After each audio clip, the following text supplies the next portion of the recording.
Hello and welcome to this Season 14, Episode 10, double digits, of the Ubuntu podcast. Today we're going to be discussing the future of Ubuntu releases, like any of us know. We're also going to bring you some command line love, and we've got all your wonderful feedback. And as usual, you've guessed it, it's my friends Mark, hello. Hello, hello. And Alan. Hello. Are here to join me. How are you both doing? I'm better than him. My voice is just about hanging on. Let's get this over with. Okay then, so I'm not going to speak to you, Mark. We'll focus on Alan. Alan, what have you been up to? I've been playing with a RISC-V board. What I have here, which is quite fun. Okay, I have many questions. The first thing is, what RISC-V board do you have, and how did you come to acquire one? So it's a Beagle board. So Beagle have been known to make a load of ARM boards, and they're now making RISC-V boards. And it's in partnership with another organization who do the manufacturing. Sci-Fi? No. Seed, who do the manufacturing. The CPU is by a company called Star5. Oh. I don't know if there's any relation, but that's as much as I know. It's a Star5, what's the CPU? It's a JH7100. Now, yeah, the board I have, the reason I got it is because I saw a thing on the internet and it said, click here if you want one of these boards. And they've given out 300 of them to developers. That's ironic. I know. I know. And you. And me, yes. And the goal is for you to, develop on or port stuff to and get stuff running and try this platform out. So it is a pre-production beta board. It's not a final board. There will be a final board, I assume, but this is not a final one. So we're not allowed to do any benchmarking or publish any benchmarks or thorough reviews. Oh. I could probably hand wave a benchmark for you, but I don't think it's fair to publish actual numbers or comparisons. Okay. I was going to ask a question around performance. I'm just rapidly rethinking how I pose this. Let me say this. My first experience of RISC-V boards is they're not the fastest things in the world. No, they're not. But they don't intend to be right now. Right. However, I think I've seen a benchmark that someone did publish which compared this to about the speed of a Raspberry Pi 3, I think. So that doesn't seem to me completely terrible for a pre-production beta board. I've got an SD card in there that's got Fedora on it because that was the image that was linked on the Getting Started guide. But there are boards in the hands of Debian developers and Ubuntu developers. In fact, there's one fewer in the Ubuntu developers area because I got one and they didn't. But yeah, various distros are working on porting everything to their distro. So RISC-V is it's a different CPU architecture. It's you can't take the ARM build of Ubuntu and run it on this. You have to do a complete new build for RISC. Sorry, it's not for RISC, for RISC-V, right? Yeah, it's as different as ARM is from x86. Yeah. RISC is from ARM. It just looks similar because it's like it's a board that looks like a Raspberry Pi, and it's got the 40-pin header that a Raspberry Pi has. So it has compatibility from a hardware point of view to some degree, or familiarity, not necessarily compatibility. It's got Ethernet, a couple of USB ports, 4 USB ports, in fact. HDMI. It's powered off a USB-C charger, which I think it came with a cable. It didn't come with a charger, but that's okay because I've got plenty of those. It's got 8 gig of RAM on this particular board, this pre-production board. It's got an audio interface, Wi-Fi, Bluetooth. Not everything works yet, and some things are a little bit up and down because people have had the boards for like 2 weeks. So yeah, it's early days, but it's super fascinating. So this sounds like a real sort of community outreach endeavour to actually sort of leverage the power of community to sort of do the hardware bring up on this device. Yeah, they've got a Beagle have got a Slack community, and they've also got a discourse And on Discourse, it's super active. Every time I go there, there's new threads and there's conversation going on. Very friendly conversation. And there's Drew from the Beagle organization is, corralling people and making sure we're not, overlapping and, not doing things as per the requirements of the project, really. I wanted to have a go at porting some of the applications that I've made as snaps. I wanted to make them available as RISC-V snaps, but unfortunately there's some blockers in the way and I have to wait for some of the Ubuntu people to do their stuff. So I'm going to look at some other things in the meantime. But at the moment, I'm just really playing with it. Fascinating. I suppose it's worth pointing out that Ubuntu have been bringing up RISC-V in the archive for a couple of years now. And last I heard, it was mostly there. Maybe Alan knows more. Yeah, it is. It's very much like, bringing up a new ARM board. Most of the packages are built for the architecture, but there's hardware enablement to do to, make sure you get something off the serial interface and make sure you can talk to the HDMI port and all that kind of stuff. And there's new hardware in this thing. So, there's a bit of enablement to do there, but looks like the boards are in the right hands of lots of different people and me. Brilliant. Right. Well, with that, let's move on.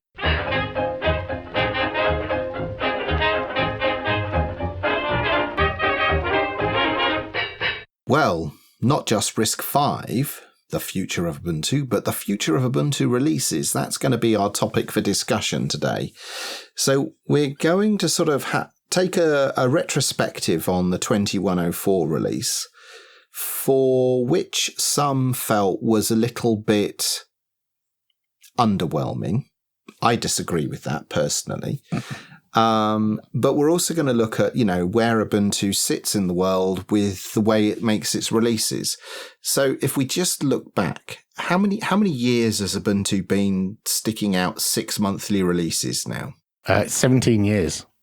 17 years of a release every 6 months. And 8 of them have been LTS releases since 604 through to 2004 is the most recent. You mispronounced 606, but I'll allow it. Did I? Oh, yes. Oh, yeah, it was late, wasn't it? Yeah, 606. And in fact, that's the only time it's been delayed, hasn't it? Only time the main release has been delayed, but point releases have been delayed a few times. Right. Yeah. So the other thing to point out is that something that we've heard within Canonical and has been shared around in the community is that the LTS releases, depending on which one you pick, have 10 to 20 times more users than the interim releases.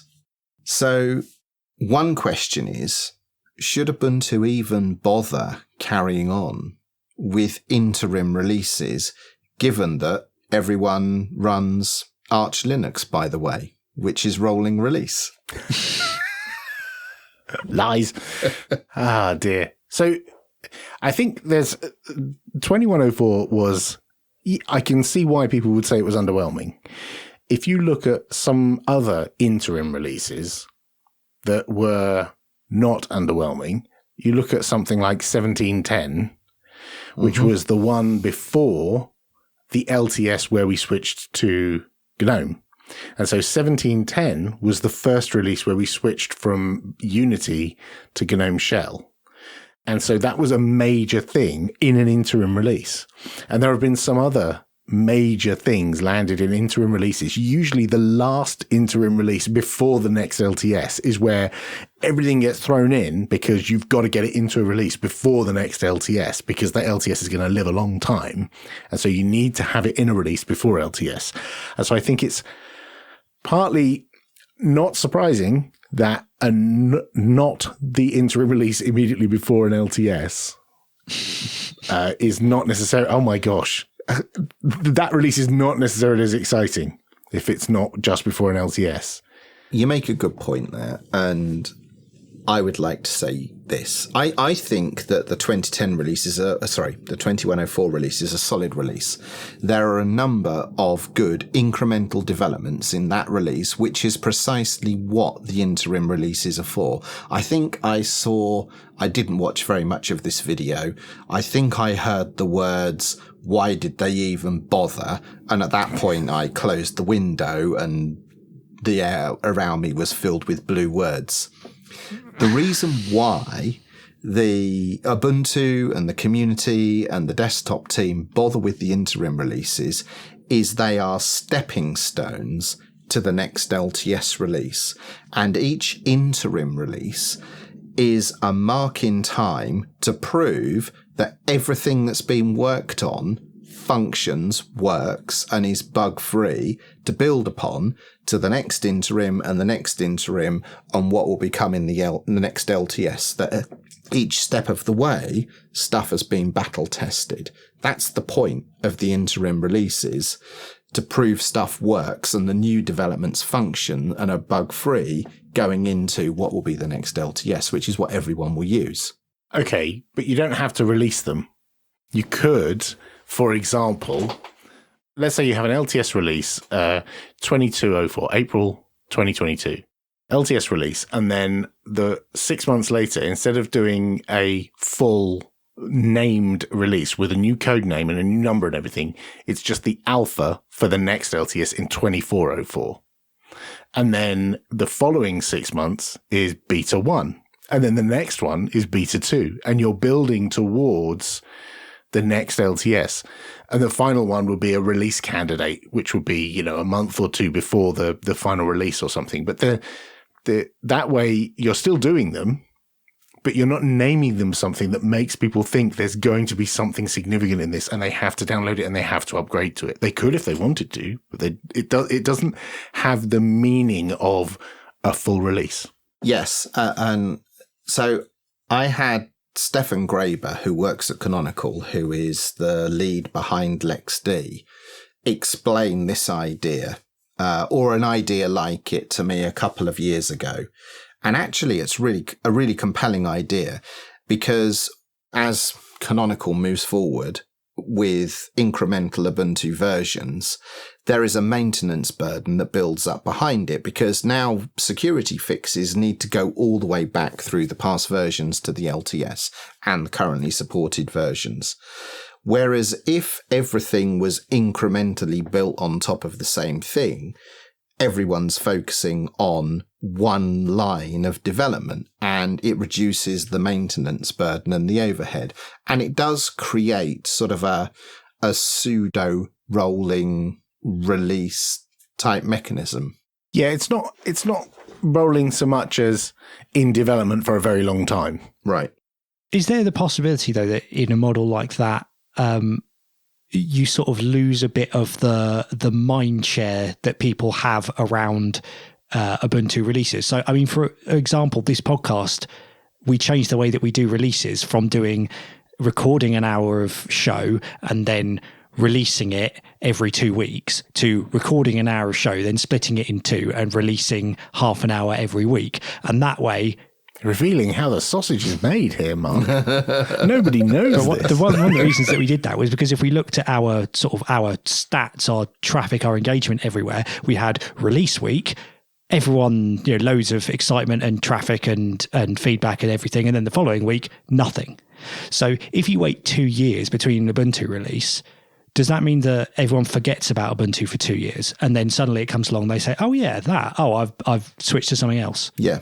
I think you make a really good point. I know, well, certainly working within Canonical, there was a lot of energy behind maintaining that drumbeat of communication, and even breaking down, it wasn't a 6 monthly cadence, was to trying to highlight what your accomplishments were and what you'd been working on within that 6 month period. So we don't all raise our flags at the end of 6 months and say, this is what we did. Hopefully in that 6 month period, there was a number of noteworthy things that have gained some traction in the press and the media to sort of show what we've been doing. And I'm going to make a parallel to a conversation I had with Daniel Foray from Elementary around what you've just described. I made an argument with him that they should try and move to some kind of point release system so they can have a more regular cadence of here's a new version, even if it's only a roll up and a collection of fixes and improvements, because otherwise 2 years, or in their case 2.5 years, can elapse between major releases and the air is dead in that period. So I get the argument that not doing a release every 6 months, you lose mind share. It's certainly back in the ye olde days, every time there was an Ubuntu release, there was a massive party, lots of people all around the world getting together, and we took out ISPs sometimes with the amount of traffic that users were downloading ISOs. In some countries, it caused real problems with people trying to download the ISOs. That's less of an issue now. And people actually quite like the stability of staying on the same release and not necessarily upgrading every 6 months.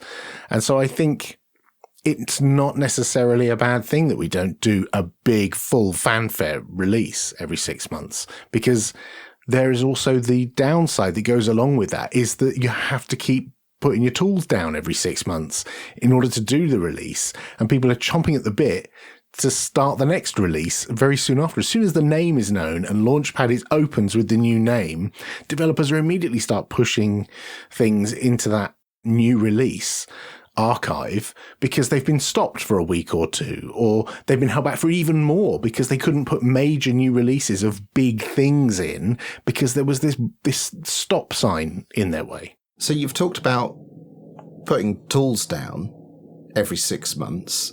I think maybe you need to elaborate what that is, because some people won't know what you're referring to. So basically, on the 6 months, if you work backwards from any release of Ubuntu, you don't just say, well, it's as good as it is today, that's it, we're done, we'll freeze it, and that goes out the door. You line things up so that certain features land weeks before then, and then there's bug fixes and user interface changes stop landing at a certain point as well. And so you, for a period of time before that release goes out the door, developers are prevented or discouraged from uploading new stuff. And so you have these big chunks throughout the 2-year interval between one LTS and the next where work doesn't happen, basically. Yeah, they can work on their workstation and they can iterate on stuff, but they can't put it out to users because there's these big holes in the calendar that they're not allowed to land on. And I would add to that, there is another situation like that, which we're in right now, which is Debian is frozen right now because they are working towards their next release, which will hopefully be released around September time. So there is very little activity in Debian right now. Therefore, that trickle of new stuff into Ubuntu for this cycle is constrained. And really, the only new development we're going to see in Ubuntu this cycle is development that happens in Ubuntu directly, which, generally speaking, Ubuntu developers are discouraged from doing because we would prefer that it happens in Debian and flows into Ubuntu that way. So we get these offset periods where Debian freezes and therefore Ubuntu's development is slowed. Would an alternative model to avoid this period of time when developers are unable to push new versions to have the next version open already that people can start pushing into before a release is made? Do you have to wait until a release is made and then a new version opens? Could you not just keep that momentum going the whole time? The short answer is no, we don't have to do anything.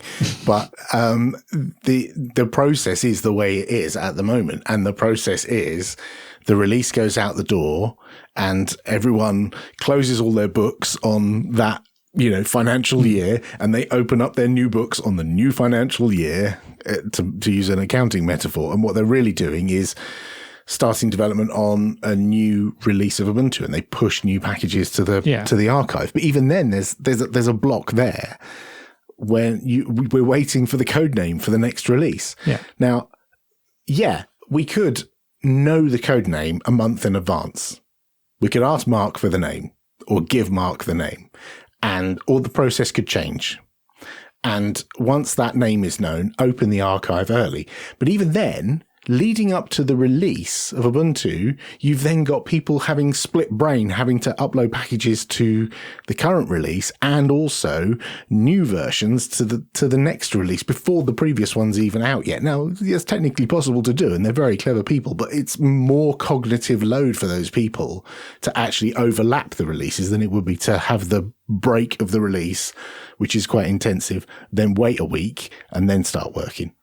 So We've discussed some of the potential negatives of having these time-based releases, but there are some things that these time-based releases offer. So without the interim releases, we wouldn't be able to stabilize a new hardware enablement stack, for example, which feature in the point releases of the LTS. Unless we do them differently, unless the hardware enablement stacks are built off of the alpha and the beta. Because if you just rename 2210 to be alpha for 2404, and you rename 2304 to be beta 1 for 2404, then you could still have those kernels come back. Mm-hmm. You would just need to be as rigid in QA for those that come back. It could still be done. It's just a lot of change through a lot of the process, I think. Right. And some of the advantage of having those time-based releases with lots of support behind them, because as we've discussed in last episode, for proper Ubuntu, you get 5-year support for security patches and what have you and bug fixes. And if you're an enterprise customer or an Ubuntu member, you can extend that out further through the ESM program.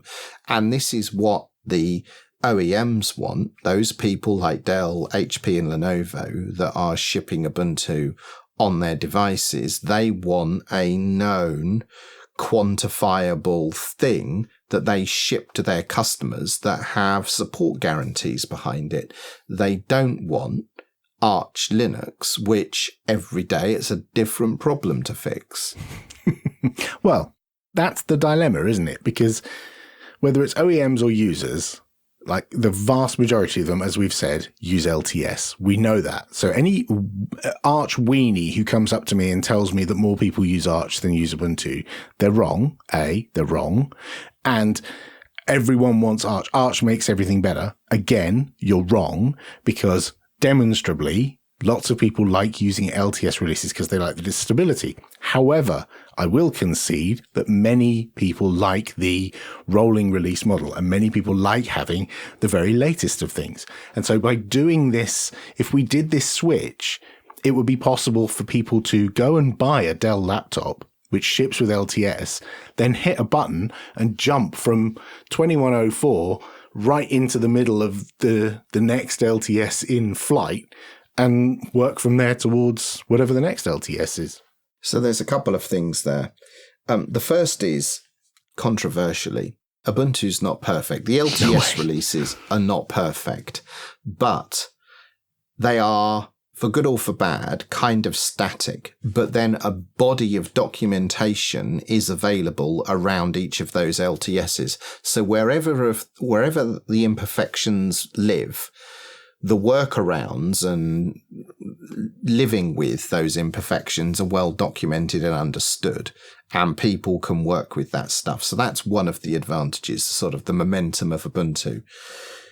But the dichotomy is people in the community who generally are tech enthusiasts and like to tinker with computers are also the same kind of people that could be drawn towards Arch. But a lot of Ubuntu's priorities around the LTS stability is governed by paying customers who want to buy into that sort of long-term stability of Ubuntu. And people in the community are not making that kind of financial contribution. So therefore, Canonical is going to focus on, commercial interests. I think that's the real world that some enthusiasts don't get, is that all of the distros, all of the mainstream enterprise distros, shall we say, have customers, partners, other interested parties who also have input to the way that the distro is built. And it may be cool and interesting for you to be able to run the very latest kernel and the very latest version of every single library on your system, but you are not indicative of the vast majority of Linux users. You might think you are, and it might be that everyone in your computer studies class and everyone in your university class cohort does the same thing as you, but that doesn't amount to everyone. Canonical has had to cater to balance those things. And so far, the way we've balanced it is, well, you run the LTS, or you run interim, or you roll with the interim and you just keep running Devel. And all I'm suggesting is we just get rid of the interim releases and you just roll with Devel. And that's what I think would keep a significant number of people happier. So, given that neither of us have any authority on this topic anymore, we should probably invite somebody from the Ubuntu desktop team to comment on this topic in the future. But in the meantime, what do you think about this? As an Ubuntu user, where do you reside? Do you always upgrade to the next interim release and run the latest stuff? Do you stick with the LTSs? Do you stick with the LTSs beyond the shelf life of each LTS? And also, how would you like to see Ubuntu organised and operated?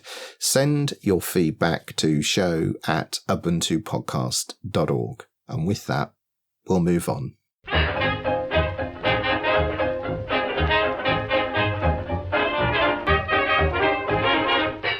Okay, I see we have some command line love. Many tips, in fact. Who found this? So this was shared in our Ubuntu Podcast Chatter Telegram channel, and it was posted by friend of the show, Simon B. He'd mentioned something a week or so ago about using a file called input.rc for improving your searching of your bash history, and a few people didn't know about this, so he thought he'd write up a blog post with a few tips that he uses to make his usage of the shell prompt as efficient as possible. So what we have here is a collection of optimizations and tips and sort of deep bash tweakery. Yes. Well, some of it's bash, some of it's actually GNU readline, which is the default method for inputting text into the bash prompt. So there's things like adjusting what's stored in the history, what happens if you've got multiple shells open, writing to the history, and there's also how it accepts key combinations and what it searches through in response to those key combinations. There's some good options in here. Yeah. I didn't realize you could do histignore to ignore certain commands like ls and pwd and stuff that like is trivial and not relevant, not interesting. I also noticed he mentions hist control ignore space, which I think in Ubuntu is set on by default, so that if you prefix a command with a space, it doesn't go into the history, so that you can press space and then type a command that has an API key or a password in it, and it won't be stored in your history. I thought that was a feature of all shells by default. Is it? I think so. I could be wrong about that, but that's a convention I've been aware of for a long time. The fact that there's an option written here suggests to me it may be on by default, but maybe you can turn it off. But it's really good. I'm going to implement all of these forthwith. Yes, we'll have a link in the show notes to Simon's blog post documenting all of these tweaks and tricks.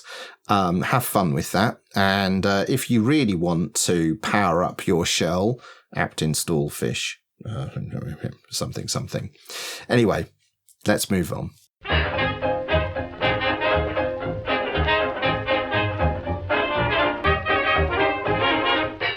Oh my gosh, what a lot of feedback. Right then, What do we have here in the feedback? Liam emailed us at show@ubuntupodcast.org. I am an American and we used Moodle throughout my entire high school career between 2011 and 2015. Not every class used it, but it was useful for finding class materials at home. I was not personally a fan, but I was an angsty teenager, and that was a long time ago. I'm sure it has improved. I believe the school district stopped using it shortly after I graduated because it did not work well on iPads, which they had been slowly rolling out while I was in school. Now they use a platform called Schoology, and classes are more or less required to use it as every student has an iPad. I think that might be Schoology. Schoology. Oh, see. Right, yes, see what they did there. Yeah. Yes, yeah. I mean, this is interesting. I mean, Moodle has been around for a long time and it's gone through various, changes in the technology that it's targeting. So certainly between 2011 and 2015, there would have been times where it wouldn't have worked particularly well on iPads. These days, it's a lot, it's, fully mobile responsive web interface. But yeah, it's not uncommon if you ask students about Moodle for them to go, oh, because, their experience of how it was used in their learning experience isn't always the best, because it has to, you need engaged teachers who know what they're doing with it to create a good experience for students. It's not just give them the software and it will work. It requires someone like you to create that learning experience. Is that what you're saying, Mark? I am not a learning technologist. I'm a web developer. we have a whole other department of people to deal with that, and they're much better at it than I would ever be. Fair enough. David McLaughlin emailed us. I was prompted to drop you a line after hearing your recent episode detailing your generally positive experience with Lenovo tablets. Just like you, a combination of failing older person's eyes and the current pandemic prompted to get a budget Lenovo tablet to replace my phone about the house. I got the Lenovo Smart Tab M8 and quickly experienced two faults that really got in my way of enjoying the tablet experience. Firstly, music or other streaming audio cuts out when the screen turns off, and there's also no option to set a default keyboard other than Google's. I've been in touch with support multiple times, but the answer has always been the same, Lenovo taking no ownership of the issue and telling me to contact Spotify or indeed Google for support with these issues. It's utterly baffling to me that Lenovo are disowning their own custom ROM and claiming no responsibility for how it works on their tablets. This is support on low-end tablets for all vendors, including Google themselves. I have bought tablets from Google and tried to get technical support from them, and it is like pulling teeth or getting blood from a stone. Unfortunately, once these things are cranked out, that's it. You're on your own. I rarely find any tablet other than an iPad that gets any decent technical support at all. I had an issue as a mild complaint, but with the P10, it comes bundled with Netflix and it's a 1080p tablet, but it will only display Netflix at 540p because it hasn't got the appropriate DRM certification in the pre-installed version of Netflix. And just like David points out, there was silence was the stern reply, not just to me, but to everybody on the internet on that particular issue. Meanwhile, Gareth Whitty and Andrew Foddyman emailed us with the same tip. Gareth says, "Hey guys, great show about tablets, and here is some info. You can put Google Play Store onto most Fire tablets. If you check out this link, which will be in the show notes, here is an easy way to do it." And Andrew adds, "I did this for 3 tablets and it takes 5 minutes once you figure it out." So yeah, we'll have a link to that in the show notes. So if you have a Fire HD tablet and you want some Google Play Store love, then there'll be a link to an Android Police article. Tony Watts emailed us. As a media consumption device, the Fire tablets are hard to beat for the price, especially when they're on sale. Mine is the 2017 model, which is feeling a bit long in the tooth now, even for media consumption, but in no small part due to the fact it only has 2 gig of RAM. 2019 models upgraded to 3 gig. When I do move on to another tablet, I'm interested in getting something that will be supported by the devs at Lineage OS.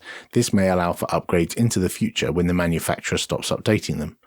A used Samsung S14E 2019 model seems to be a sweet spot, as it was an expensive tablet 2 years ago and has an OLED screen, but can be found at a good price now and is supported by Lineage OS. Ooh, that's a good tip. It is a good tip. That's one of the things with these tablets is you don't necessarily know ahead of time if they're going to get support from Lineage. Yeah. And you don't know how easy it's going to be to unlock it and flash it later on. So you could end up with just a brick like the Tesco Huddle.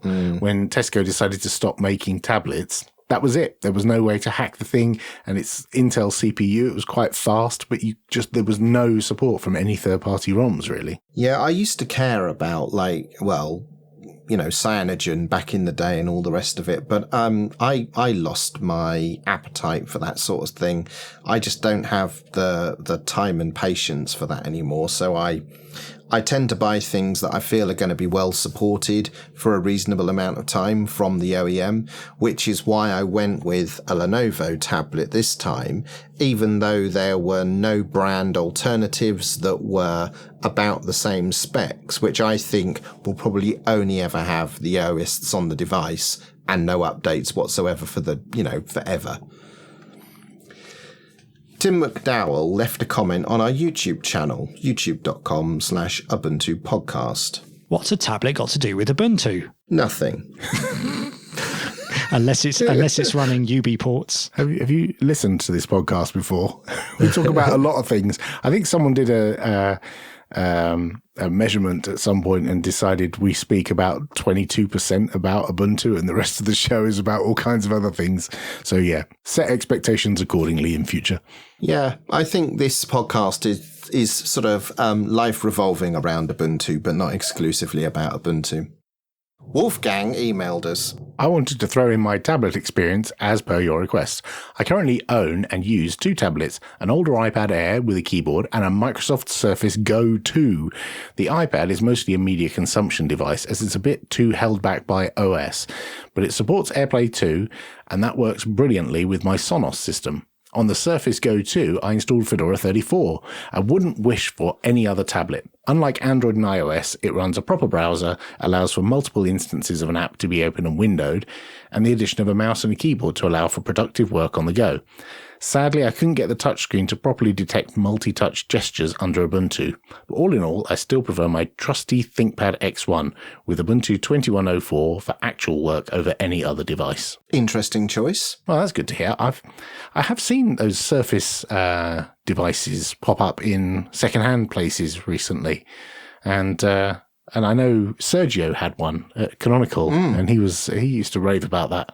And then he got rid of it, and I don't know why. So I was just going to say, have any of the listeners got Surface devices? Which ones have you got? Which ones work well with Ubuntu? I'd love to know more because they are kind of elegant, right? They're in some cases the new MacBook, right? With their, production quality and all the rest of it. So yeah, if you've got one or used one with Ubuntu, do let us know how your experience went. And finally, Torrin Doyle left a comment on our website. Farewell, Popey. I take it you'll still remain with the Ubuntu podcast. No. Ah, just kidding.